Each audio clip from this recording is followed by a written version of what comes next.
ಇನ್ನು ತ್ರೈತಾಯುಗದಲ್ಲಿ, ದ್ವಾಪರ ಯುಗದಲ್ಲಿ ಪತ್ರಿಕೆ ಕೊಟ್ಟ ಬಳಿಕ ಇಲ್ಲೊಂದು ಏನೋ ಕಾರ್ಯಕ್ರಮ ನಡೆದತ್ತೇನಪ್ಪ, ಚಲೋ ಆಯ್ತಾಳ, ಆಯ್ತು ತಗೋರಿ ಅಂಥೇಳಿ ದಾನ ಕೊಡ್ತಕ್ಕಂಥದ್ದು. ಕೊಡದೇ ಇರ್ತಕ್ಕಂಥದ್ದಲ್ಲ.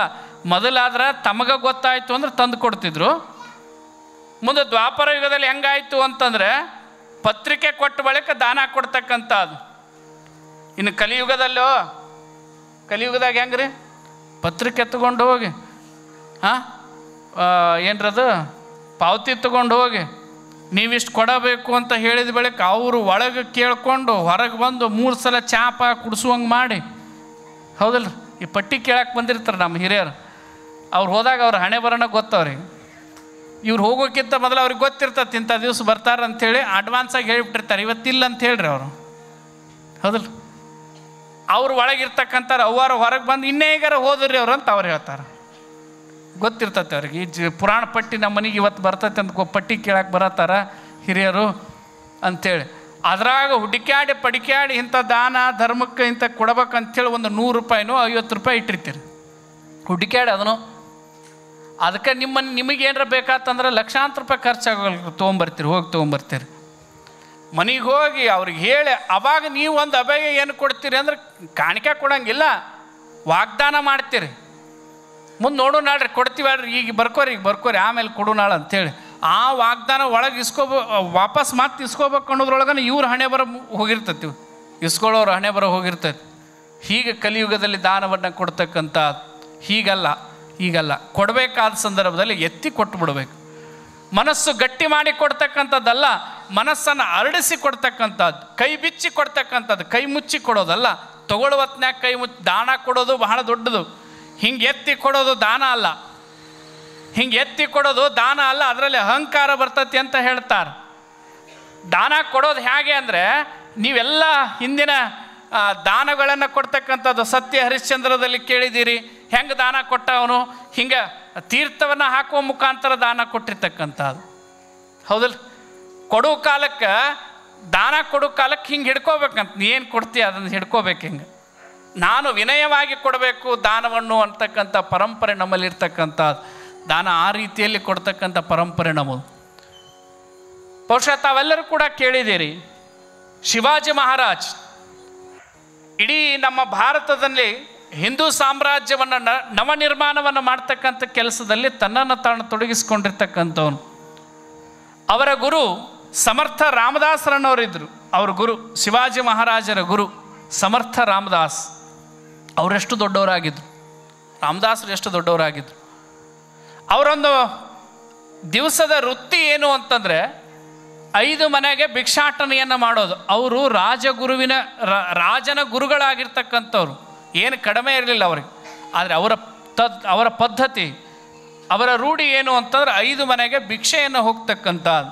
1 ಮನೆಗೆ ಭಿಕ್ಷೆ ಹೋದರು ಭವತಿ ಭಿಕ್ಷಾಂದೇಹಿ, 2 ಮನೆಗೆ ಭಿಕ್ಷೆ ಹೋದರು ಭವತಿ ಭಿಕ್ಷಾಂದೇಹಿ, 5 ಮನೆ ಮುಗಿಸ್ಕೊಂಡು ಏನು ಬಂದಿರ್ತದೆ ಅದನ್ನು ಪ್ರಸಾದ ಮಾಡ್ತಕ್ಕಂಥದ್ದು ಸಮರ್ಥ ರಾಮದಾಸರ ರೂಢಿ ಆಗಿರ್ತಕ್ಕಂಥದ್ದು. ಒಂದು ದಿನ ಏನಾಯಿತು ಅಂತಂದರೆ, ಭವತಿ ಭಿಕ್ಷಾಂದೇಹಿ ಕೇಳ್ಕೊಂಡು ಬರೋದ್ರೊಳಗಡೆ 2-3 ಮನೆಗಳಲ್ಲಿ ಏನನ್ನೂ ಕೂಡ ಕೊಟ್ಟಿರಲಿಲ್ಲ. 4ನೇ ಮನೆಯಲ್ಲಿ ಒಬ್ಬ ಭವತಿ ಭಿಕ್ಷಾಂದೇಹಿ ಅಂತ ಕೇಳಿದಾಗ ಯಾರೂ ಒಳಗಡೆಯಿಂದ ಯಾರೂ ಬರೋಂಗಿಲ್ಲ. ಅಂಗಳದಲ್ಲಿ ಆಡ್ತಕ್ಕಂಥ ಒಬ್ಬ ಹುಡುಗ, ಯಾಕಂದರೆ ದಿವಸ ನೋಡಿದ್ದ ಅಲ್ಲಿ ಇರ್ತಕ್ಕಂಥ ಜೋಳಗಳನ್ನು ಏನೋ ನೀವು ಒಂದು ಬೊಗಸಿ ಒಳಗೆ ತೊಗೊಂಡು ಹಾಕಿ ಹೋಗೋದು ಆ ಮನೆಯ ತಾಯಿ ಹಾಕ್ತಕ್ಕಂಥದ್ದು ನೋಡಿದ್ದ. ಇವರು ಭವತಿ ಭಿಕ್ಷಾಂದೇಹಿ ಅಂದಾಗ ಒಳಗಿಂದ ತಾಯಿ ಬರದೇ ಇರ್ತಕ್ಕಂಥದ್ದು ನೋಡಿ ಆ ಹುಡುಗ ಏನು ಮಾಡಿದ ಅಂದ್ರೆ, ಜೋಳ ತೊಗೊಂಡು ಹೋಗಬೇಕು ಅಥವಾ ಗೋಧಿ ತೊಗೊಂಡು ಹೋಗಬೇಕು ಇನ್ನೇನೋ ತೊಗೊಂಡು ಹೋಗ್ಬೇಕು ಅನ್ನೋದು ಗೊತ್ತಾಗಲಿಲ್ಲ ಆ ಹುಡುಗನಿಗೆ. ಆ ಹುಡುಗ ಅಲ್ಲೇ ಅಂಗಳದಲ್ಲಿ ಆಡ್ತಾ ಇದ್ನಲ್ಲ, ಅಲ್ಲೊಂದು ಬೊಗಸಿ ಮಣ್ಣು ತೊಗೊಂಡು ಹೋಗಿ ಸಮರ್ಥ ರಾಮದಾಸರ ಜೋಳಿಗೆಗೆ ಹಾಕಿದ. ಮಣ್ಣನ್ನು ತೆಗೆದುಕೊಂಡು ಹೋಗಿ ಸಮರ್ಥ ರಾಮದಾಸರ ಜೋಳಿಗೆಗೆ ಹಾಕಿದ. ಅದನ್ನು ಒಂದಿಷ್ಟು ಜನ ನಿಂತ್ಕೊಂಡು ನೋಡಾಕತ್ತಿದ್ರು, ಏನು ಹಾಕ್ತಾನೆ ಹುಡುಗ, ಏನು ಹಾಕಿದ ಈ ಹುಡುಗ. ರಾಮದಾಸರು ಮಣ್ಣನ್ನು ಹಾಕಿದ ತಕ್ಷಣದಲ್ಲೇ ಅವನಿಗೆ ಆಶೀರ್ವಾದ ಮಾಡಿ ಮತ್ತೆ ಮುಂದೆ ಹೊರಡ್ತಾರೆ. ಅವಾಗ ಆ ಹುಡುಗನ ಹಿಡ್ಕೊಂಡು ಎಲ್ಲರೂ ಕೂಡ ಬೈಯಕ್ಕೆ ಪ್ರಾರಂಭ ಮಾಡ್ತಾರೆ. ಅವ್ರು ಯಾರು ಗೊತ್ತಿಲ್ಲೋ, ಶಿವಾಜಿ ಮಹಾರಾಜನ ಗುರುಗಳು ಸಮರ್ಥ ರಾಮದಾಸರು, ನೀನು ಹೋಗಿ ಅವ್ರ ಜೋಳಿಗೆ ನೀನು ಏನು ಮನೆಯಾಗಿಲ್ಲ ಅಂದ್ರೆ ಇಲ್ಲ ಅಂತ ಹೇಳಿ ಕಳಿಸ್ಬೇಕಾಗಿತ್ತು. ನೀನು ಮಣ್ಣು ಹಾಕಿಯಲ್ಲ ಅವ್ರಿಗೆ ಅವಮಾನ ಮಾಡಿದೆ ಏನೇನೋ ಬೈತಾ ಇದ್ರು. ರಾಮದಾಸರು ವಾಪಸ್ ಬಂದರು.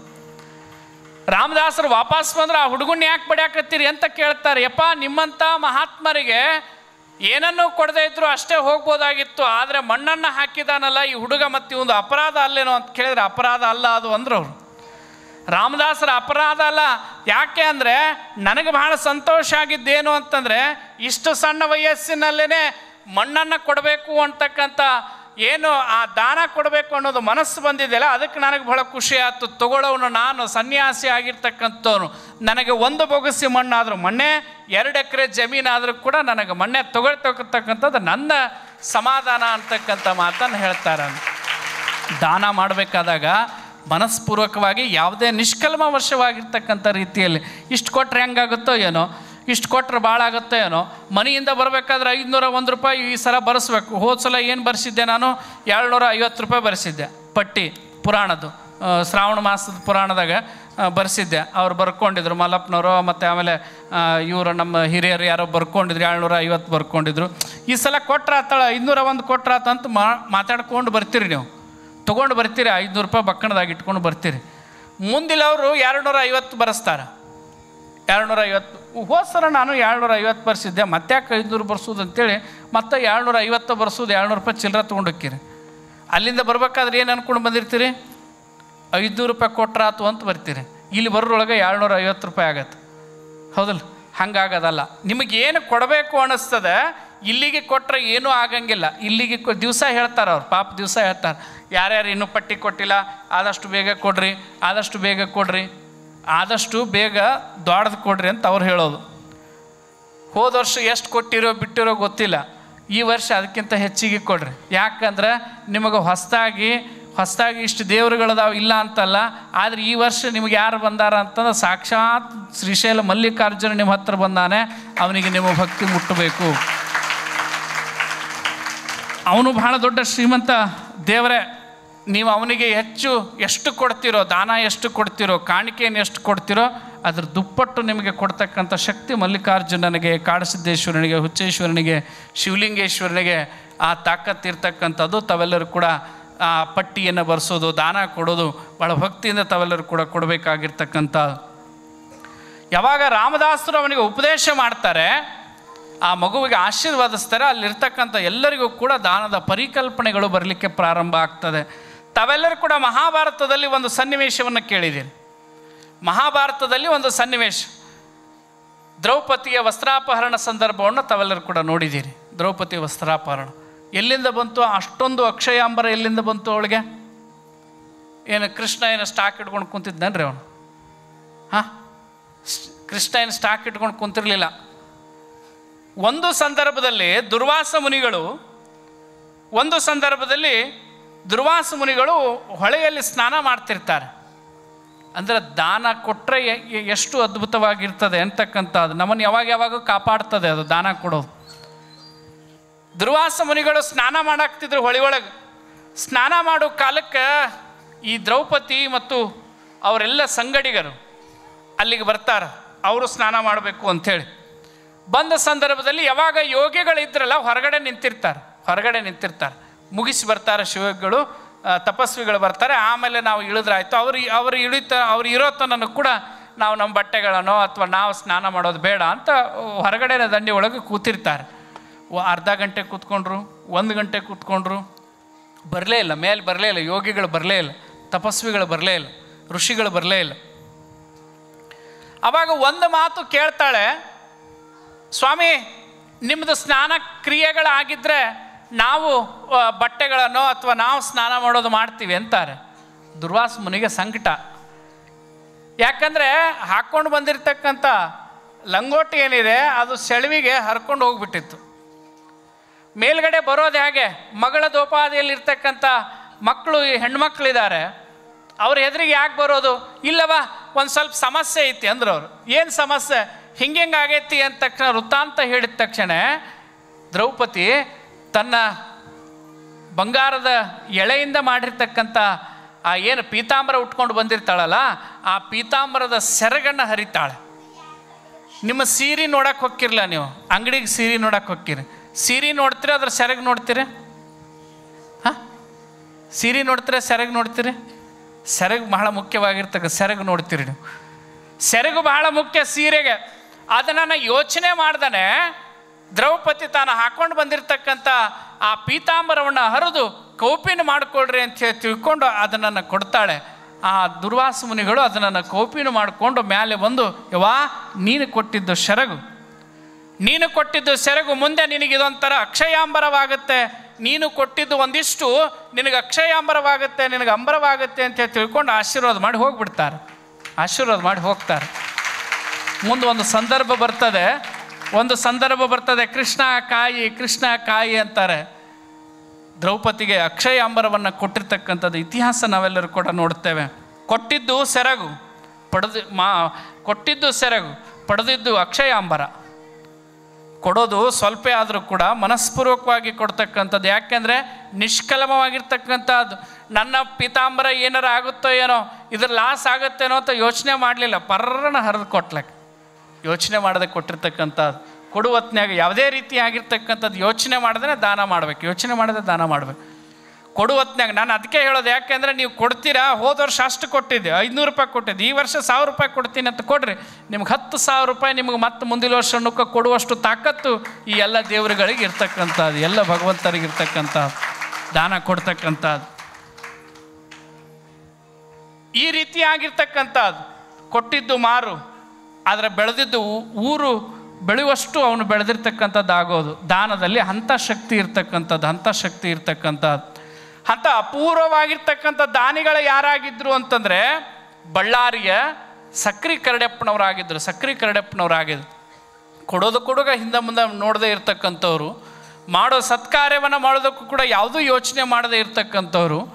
ಏನು ತೊಂದರೆ ಆಗಿದೆ ಆ ಪಾಠಶಾಲೆಗೆ, ಇಂಥವ್ರು ಇಲ್ಲ ಅಂತಂದರೆ ಅವ್ರು ಎಲ್ಲಿ ಸಿಗ್ತಾರೆ, ಅವರಿಗೆ ಬೇಕಾದಷ್ಟು ಹಣವನ್ನು ಕೊಟ್ಟು ಬಂದು ಇಲ್ಲಿಯ ವಿದ್ಯಾರ್ಥಿಗಳಿಗೆ ವಿದ್ಯಾರ್ಜನೆ ಆಗಬೇಕು ಅಂತ ಹೇಳಿ ತಿಳ್ಕೊಂಡು ಆ ವಿದ್ಯಾರ್ಜನೆಯನ್ನು ಕೊಡಿಸ್ತಕ್ಕಂಥ ದಾನಿಗಳಾಗಿರ್ತಕ್ಕಂಥವ್ರು ಸಕ್ರಿ ಕರಡೆಪ್ಪನವರು.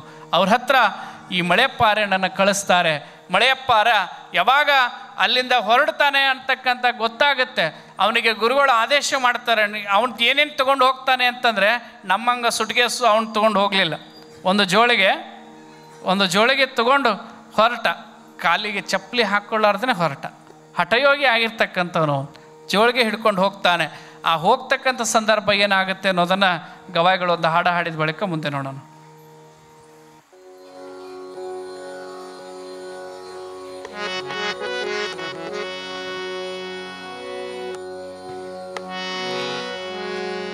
ಎಂಡ ಕುಡಿದಷ್ಟು ಹಾಲು ಕುಡಿಯಲಿಲ್ಲ ಮಾನವ, ಎಂಡ ಕುಡಿದಷ್ಟು ಹಾಲು ಕುಡಿಯಲಿಲ್ಲ ಮಾನವ, ದಂಡ ಕೊಟ್ಟಷ್ಟು ದಾನ ಮಾಡಲಿಲ್ಲ ಮಾನವ. ಶಿವ ಕೊಟ್ಟ ಕಾಲಕ್ಕ ಉಂಡು ಹುಟ್ಟಿರಬೇಕು, ಹಸಿದು ಬಂದವರ ಕರಿಬೇಕಾ, ಹಸಿದು ಬಂದವರ ಕರಿಬೇಕ ನನ್ನ ತಾಯಿ, ಖುಷಿಯಿಂದ ನೀಡಿ ಉಣಬೇಕಾ.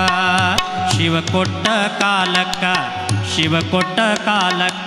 ಉಂಡು ಹುಟ್ಟಿರಬೇಕು, ಹಸಿದು ಬಂದವರ ಕರಿಬೇಕಾ, ಹಸಿದು ಬಂದವರ ಕರಿಬೇಕ ನನ್ನ ತಾಯಿ, ಖುಷಿಯಿಂದ ನೀಡಿ ಉಣಬೇಕಾ, ಖುಷಿಯಿಂದ ನೀಡಿ ಉಣಬೇಕಾ.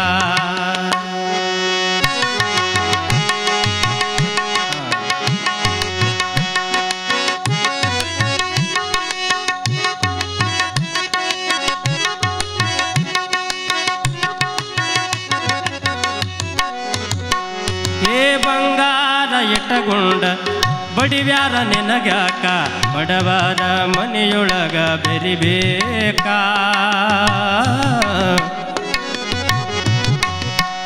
ಏ ಬಂಗಾರ ಇಟ್ಟಗೊಂಡು ಬಡಿವ್ಯಾರ ನಿನಗ್ಯಾಕ, ಬಡವರ ಮನೆಯೊಳಗ ಬೆರಿಬೇಕಾ, ಬಡವರ ಮನೆಯೊಳಗ ಬೆರಿಬೇಕ ನಮ್ಮವ್ವ, ಬಂಗಾರದ ಗುಣವೂ ಬರಬೇಕಾ, ಬಂಗಾರದ ಗುಣವೂ ಬರಬೇಕಾ ಶಿವ